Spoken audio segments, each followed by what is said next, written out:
nós somos bem-aventurados, porque nós hoje somos redimidos por esse sangue precioso. Mas voltemos a João. Aqui fala, Jesus também foi convidado com seus discípulos para o casamento. Nós precisamos convidar Jesus para o nosso casamento.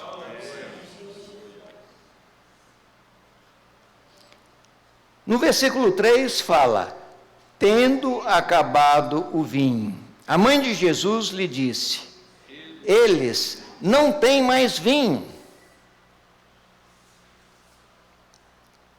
Muito provavelmente, esse casamento era de algum parente de Maria, ou de algum amigo próximo, porque como que você vai se intrometer na despensa do outro? Aqui tem uma intimidade, uma amizade ou um parentesco. Porque Maria estava sabendo da situação lá da despensa.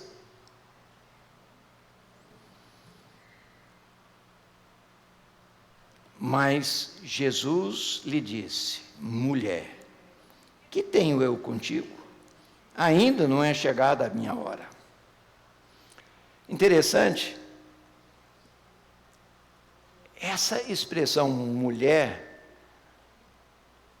deveria ser melhor traduzido por varoa.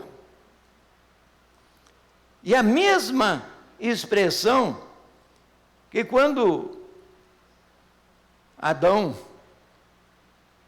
viu que Deus havia edificado a partir de uma costela, ele falou que ela era uma varoa, porque do varão foi tomado.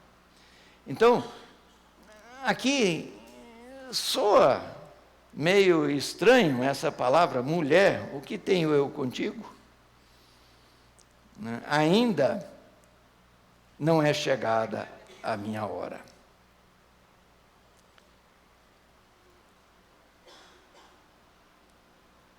O Senhor Jesus, Ele não faz a vontade de homens, a vontade de pessoas humanas.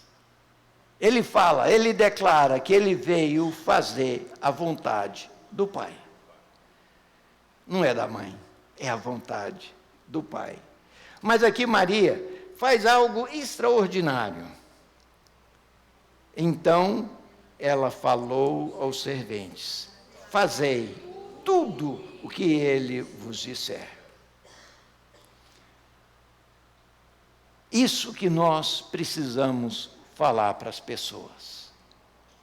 Fazei de tudo o que ele vos disser.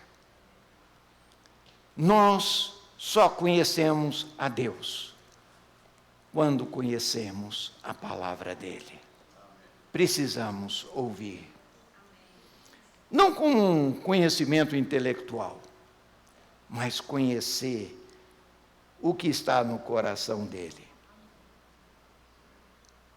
Estavam ali 6 talhas de pedra, que os judeus usavam para purificações, e cada uma levava 2 a 3 metretas. Eu fui olhar, que eu não entendo de metreta, né? Mas 2,5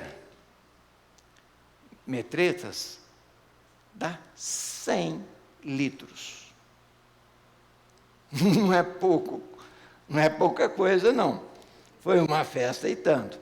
Só que não era uma talha, eram 6. Então, 600 litros.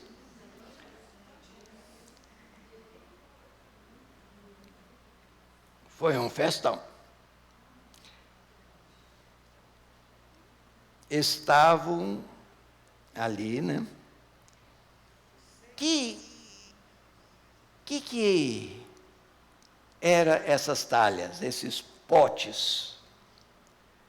Eles eram usados para as purificações dos judeus. Lembra que os judeus, eles recriminaram os discípulos porque eles comiam sem lavar as mãos? Os judeus estavam cheios de normas.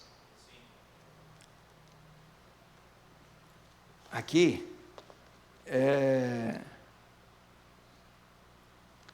3/4 da Bíblia, o Antigo Testamento, 3/4, né? É o Antigo Testamento. Mas, além do Antigo Testamento, os judeus tinham uma coleção de livros que eles chamam de Talmud, que é a tradição dos antigos. E o Senhor chama a atenção deles, porque muitas vezes a tradição contrariava a própria Bíblia. E o Senhor fala: vocês estão invalidando a Bíblia por causa da tradição. Nós não podemos invalidar a palavra de Deus por causa da nossa tradição. Infelizmente, é o que é muito comum, principalmente na igreja em Tiatira, a igreja católica. Eles põem a tradição religiosa, a tradição cristã, mais importante do que a própria Bíblia. E aqui, o Senhor, Ele quer nos mostrar que uma hora acaba o vinho. O vinho representa as nossas alegrias. Nossas alegrias não são necessariamente pecaminosas. O nosso trabalho, a nossa família,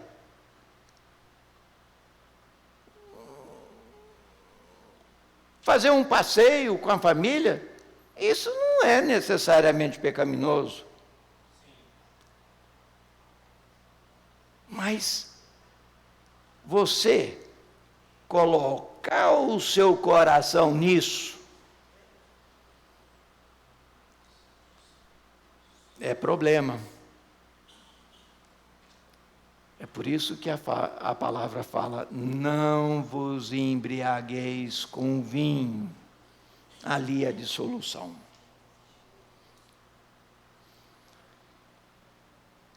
Senhor Jesus, quando o vinho acaba, aí nós temos que nos voltar para o Senhor, porque é mediante o falar dele que as coisas são transformadas. Senhor Jesus, eu tive uma alegria muito grande nessa conferência. Vocês conhecem a irmã Silvia Vieira, né? E ela me falou que tinha um neto dela, chamado Samuel, que estava querendo ir à conferência. Ela perguntou se eu poderia acolhê-lo. E eu estava sem carro, nós fomos de ônibus, eu comuniquei com ele, e ele ia chegar na quinta-feira à noite para a conferência de jovens. E já tinha até combinado, o Caio, da Emília e eu, íamos às 10 horas buscá-lo na rodoviária lá em Sumaré. Aí ele liga, perdi o ônibus, o último ônibus, ele estava em São Paulo. Ele falou, vou voltar para casa. Mas ele ficou em dúvida. Falei, não, eu vou, eu prometi para a avó que eu vou. Aí ele dormiu no hotel lá em São Paulo e no outro dia, cedo, eu fui buscá-lo. Foi até o Ravi que me levou na rodoviária. Nós pegamos o Samuel. E nesses 3 dias, ele tomou posse da palavra de Deus. Eu estava conversando com o Dedé, o cooperador que coordena hoje o SEAP, e o Samuel, ele é maior do que o Junão. Ele estava do meu lado, e me deu um sentimento, eu falei, Samuel, por que você não vai para o SEAP? Ele falou, eu vou. Para minha surpresa, o irmão Dedé falou, esse negócio de outra pessoa indicar para ir para o SEAP, não dá certo. A pessoa precisa querer mudar de vida. Ele precisa ter uma disposição de ser trabalhado. Aí ele olhou e falou, eu quero. E falou, só que eu tenho um compromisso no trabalho, eu só vou estar disponível no dia 23 de março. Aí ele falou, combinado. Oremos para que ele combinou ir do dia 23 de março até a conferência de setembro. Mas por quê? Ouviu a palavra. Amém. Tomou posse. Amém. Mas sabe por quê que ele quis ir? Porque aos 22 anos, ele percebeu que o vinho dele tinha acabado. Os prazeres que ele estava buscando tinham acabado. Nós precisamos ter essa mesma disposição. Buscar no Senhor a nossa transformação. Mais um primo seu, né?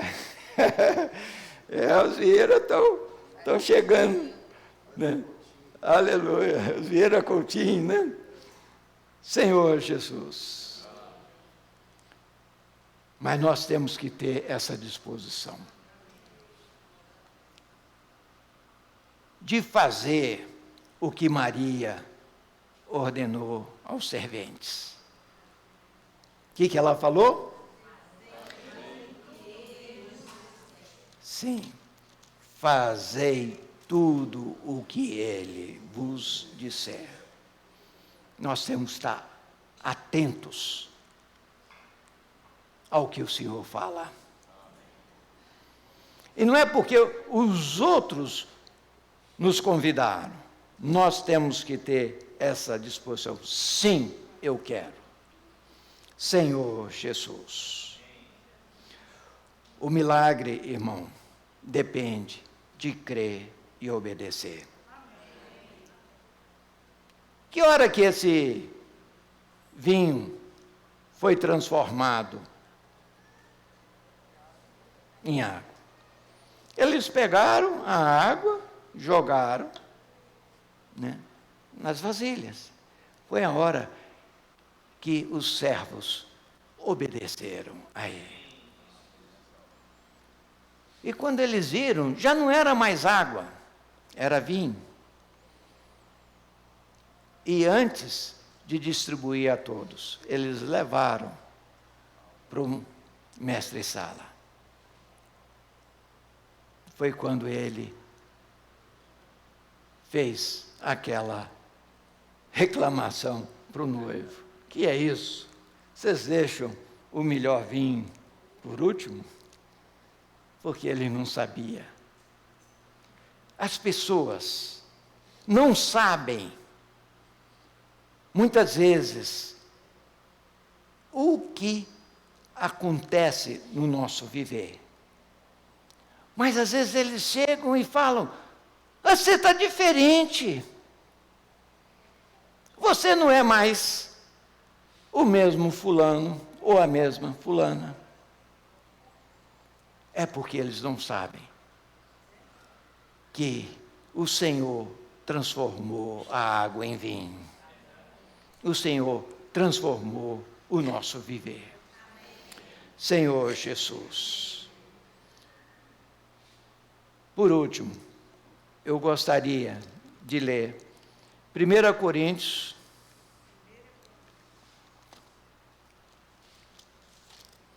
capítulo 2,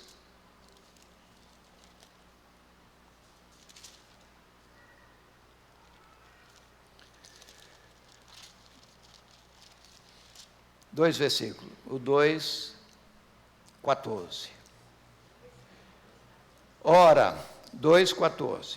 Ora, o homem natural não aceita as coisas do Espírito de Deus, porque lhes são loucura, e não pode entendê-las, porque elas se discernem espiritualmente.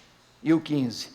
Porém, o homem espiritual julga todas as coisas, mas ele mesmo não é julgado por ninguém. Que o Senhor possa nos mudar de dimensão. Que nós não mais busquemos os prazeres desse mundo, mas que a gente saiba buscar, as coisas espirituais na dimensão de Deus. Porque Deus é Espírito e importa que os seus adoradores o adorem em espírito e em verdade. Aleluia. Vamos nos multiplicar em pequenos grupos e vamos compartilhar essa palavra.